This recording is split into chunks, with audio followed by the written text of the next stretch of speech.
ઇતિહાસ સમયનો એ દસ્તાવેજ છે જે ક્યારેક તૂટેલા કિલ્લાની રાંગ બનીને, તો ક્યારેક પડી ગયેલા દરવાજાની દિવાલ બનીને, તો ક્યારેક તાણાવાણાના આડા ઊભા દોરા બનીને ક્યાંક રોકાઈ જાય છે, તો ક્યાંક ગૂંથાઈ જાય છે.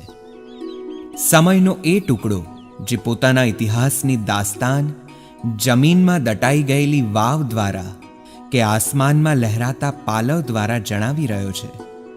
સમયનો એ મહાન ખંડ એટલે ગુજરાતનું પાટણ શહેર.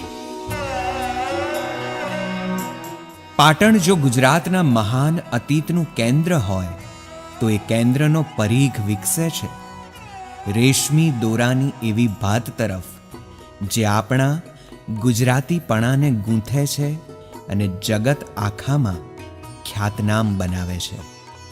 ગુજરાતીપણાની નોખી અને રંગીન એ ભાત એટલે વિશ્વ પ્રસિદ્ધ પાટણના પટોળા.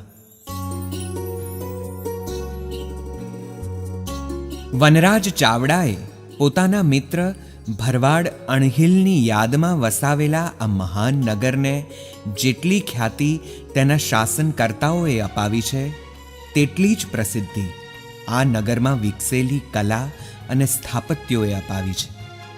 તેમાંની જ એક આગવી ગૂંથણ કલાનો કામણગારો કસબ એટલે પટોળું. કહે છે કે ઈસવીસનની લગભગ 11મી સદીમાં પટોળા ગૂંથતા સાળવી પરિવારોને પાટણના તે વખતના રાજા કુમારપાળે મહારાષ્ટ્રના જાલનામાંથી અહીં આ શહેરમાં વસાવ્યા અને શરૂ થયો પટોળાનો રંગીન અને બારીક ઇતિહાસ. કેટલાક ઇતિહાસકારો વળી એવું પણ માને છે કે સાળવી પરિવારોને મહારાજ સિદ્ધરાજ જયસિંહ પાટણ તેડાવી લાવ્યા. પણ રાજા કુમારપાળના સમયમાં જૈન ધર્મના વિસ્તાર અને પ્રસાર સાથે સાથે પટોળાનો પાલવ પણ વિસ્તરતો ગયો એ લગભગ નિર્વિવાદ તથ્ય છે.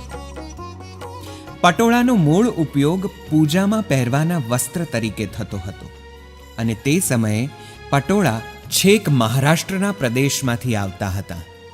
એક પટોળું એક જ વાર પહેરાતું કારણ કે તે પૂજામાં વપરાતું. તે ગણતરીએ રોજ નવા પટોળા આણવા પડતા, જે બહારગામથી અહીં પાટણ પહોંચતા વાર લાગતી. ત્યાંના રાજા તેથી વપરાયેલા પટોળા અહીં પહોંચાડી દેતા. આ વાતથી છંછેડાયેલા અને ધાર્મિક વિધિઓમાં અપવિત્રતા ઊભી થતી જોતા પાટણના મહારાજાએ કહે છે કે પટોળાના 700 પરિવારોને અહીં આ નગરમાં તેડાવી લીધા. And rest is history. પટોળાના નિર્માતા આ સાળવી પરિવારો પર જાણે કે કોઈ પરમ શક્તિના આશીષ હતા. જે સમયમાં દુનિયામાં ક્યાંય પણ છાપેલી ડિઝાઇનવાળું કાપડ બનતું ન હતું, ત્યારે ટાઈડાઈની ટેકનિક સાથે બનતા પટોળા વિશ્વમાં પોતાની આગવી ભાતથી પોતાનું વિશેષ સ્થાન બનાવી ચૂક્યા હતા. સાળવી પરિવારોના પૂર્વજો ઉપર કલાની દેવી કદાચ એ રીતે મહેરબાન હતી.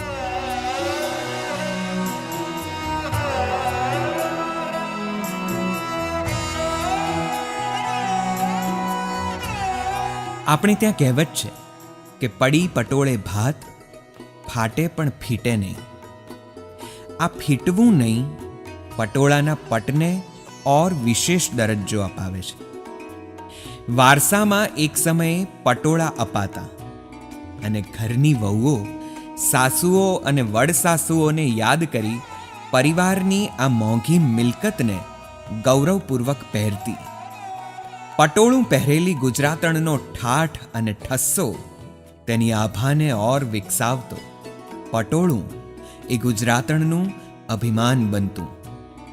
મૂળ તો આડા અને ઊભા તાર પર પડેલી કે પાડેલી ભાત એટલે કે ડિઝાઇન, તાણાવાણા કહેવાય તેને.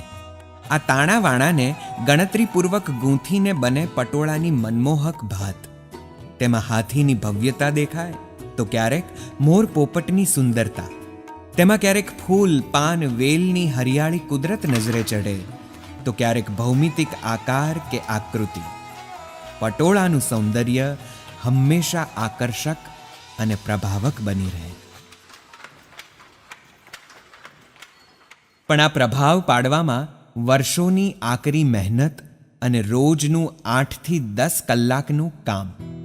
એક પટોળું આ રીતે લગભગ 7 થી 10 મહિને તૈયાર થાય. પછી તેની કિંમત ઊંચી જ હોય ને. અને એટલે જ કોઈક નમણી નાર પોતાના છેલાજી પાસે પટોળું મંગાવે જ ને કે છેલાજી રે, મારે હાટું પાટણથી પટોળા મોંઘા લાવજો. દેશની શ્રેષ્ઠ અને ખ્યાતનામ સન્નારીઓ પટોળાને પોતાના અંગે ધરી ચૂકી છે. પટોળું તેમના ગૌરવમાં વધારો કરતું તેમને લાગ્યું છે. રંગ રતુંબલ, કોર કસુંબલ, પાલવે પ્રાણ બિછાવેલા આ પટોળા આજે તો શહેર પાટણના સાલવીવાડાની પટોળાવાળી શેરીમાંથી નીકળી ગુજરાત, ભારત અને વિશ્વના અનેક ખૂણે પહોંચી ચૂક્યા છે. પણ તેના તાણાવાણામાં આજે પણ ગુજરાતના ભવ્ય ઇતિહાસના અક્ષરો છપાયેલા છે. પાટણનું પટોળું એ ગુજરાતીપણાની માત્ર ઓળખ જ નથી, પણ આડા અને ઊભા તારમાં ગૂંથાયેલું મહેનત અને ખંતનું ગુજરાતી બંધારણ પણ છે.